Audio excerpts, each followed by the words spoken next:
basically traumatized, not only by abducting UFO entities, aliens, but harassed by the U.S. government and these entities, none of whom wanted him talking about it.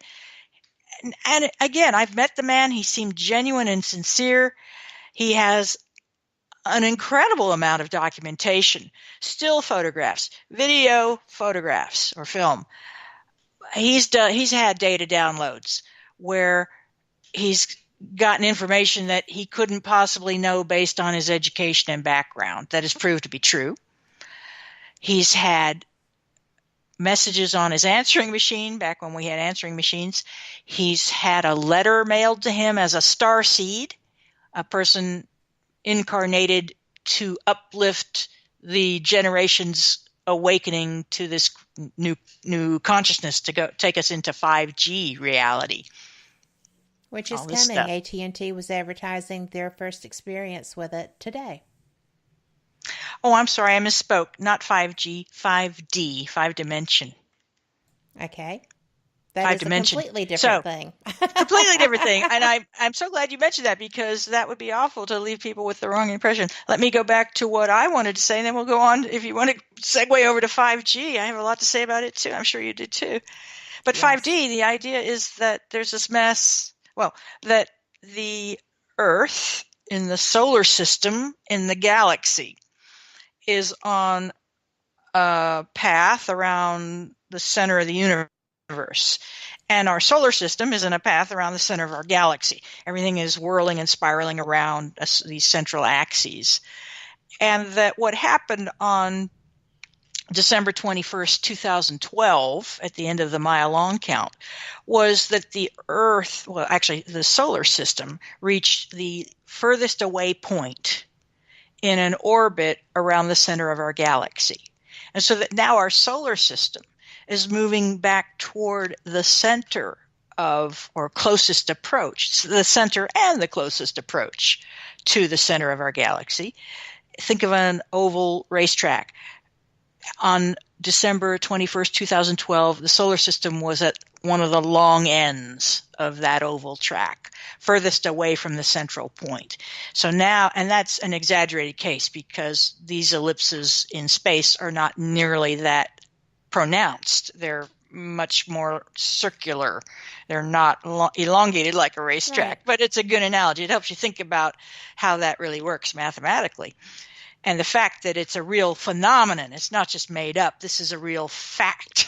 Okay, this really is happening. Now, the consciousness component of this is conjecture. It's a hypothesis. It's a guess. But the thinking is that as the solar system moves toward the center of the galaxy, energies on Earth become more yin, more feminine. And this, of course, helps intuition and downloads, helps artistic expression and innovation, all this stuff. Very exciting time to be alive. Yes. So we're living right now in 3D, 3 dimensions, where everything appears to be like an object, length, width, and height, 3-dimensional objects.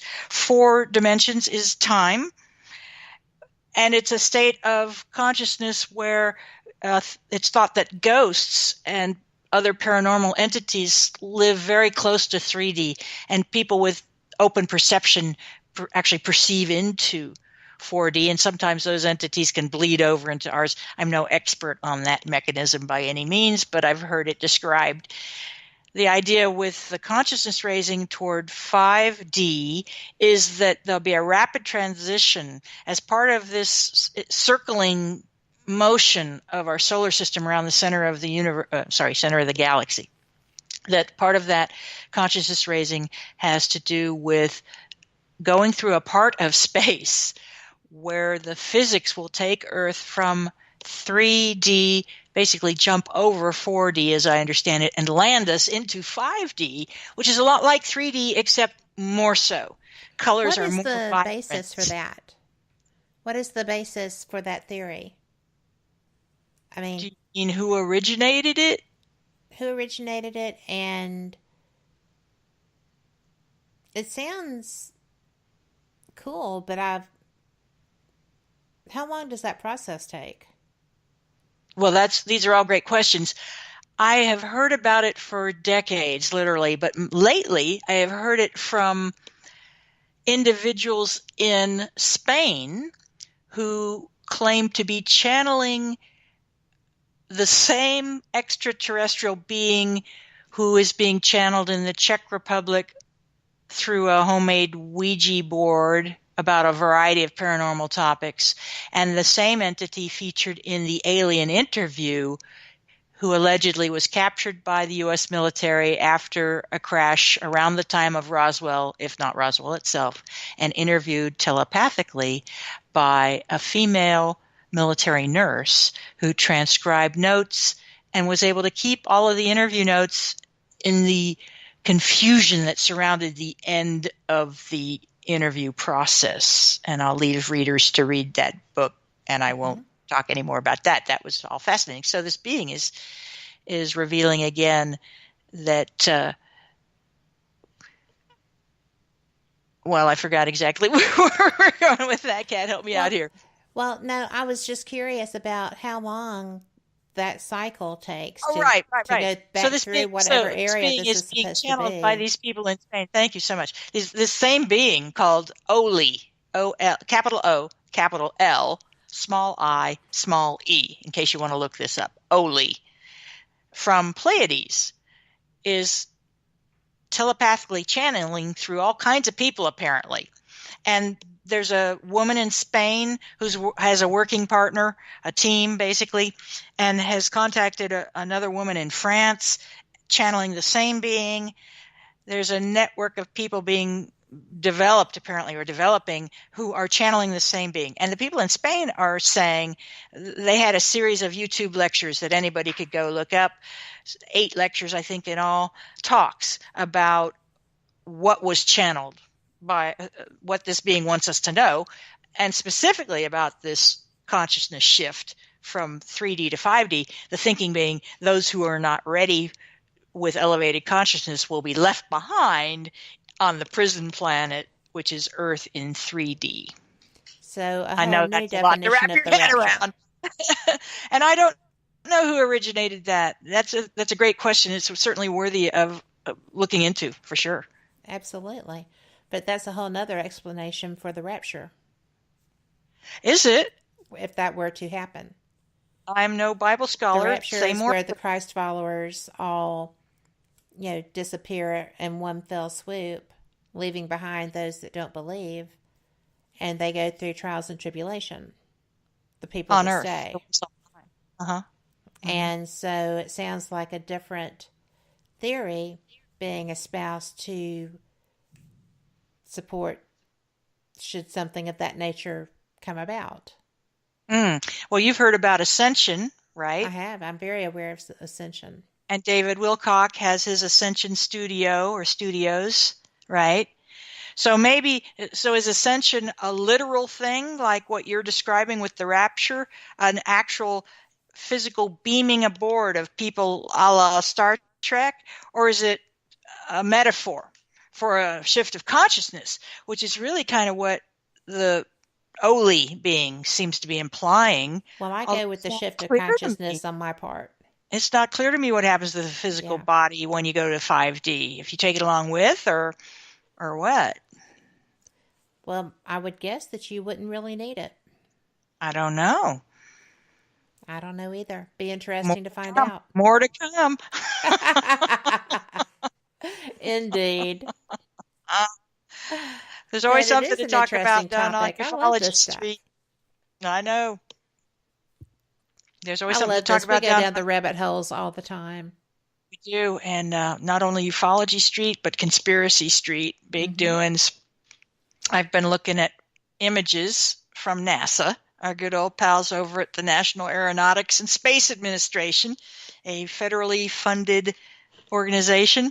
And they release photos of images captured. Well, they release images captured by their various expensive machines that orbit around planetary bodies and moons, or crawl or roll across the surface of planetary bodies or moons.